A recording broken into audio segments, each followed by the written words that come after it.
paras gula anda adalah terlalu rendah, hypoglycemia, boleh tak you makan biskut? Sebenarnya ia tak berapa recommended sebab biskut adalah kompleks karbohidrat. Semasa you hypo, kita perlukan simple karbohidrat. Contohnya 3 sudu teh gula pasir larut dalam 1 gelas air dan minum, jus buah-buahan setengah gelas ataupun 150 ml dan 3 hingga 5 biji gula-gula. So you all boleh pilih salah satu daripada senarai yang saya share tadi. Tetapi kalau you makan biskut untuk hypo, ia akan jadi lambat untuk menaikkan paras gula anda. So kadang-kadang you akan rasa saya masih sangat lapar, masih ada hypo, tangan masih menggigil, you akan makan lebih. You tend to eat more sebab dia sangat lambat, you tak akan rasa selesa.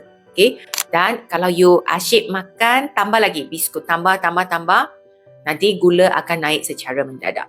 Jadi kalau you ada hypo, ingat makan simple karbohidrat, bukan kompleks karbohidrat. Siapa di sini pernah ada hypoglycemia dan makan biskut? Cuba share dengan saya.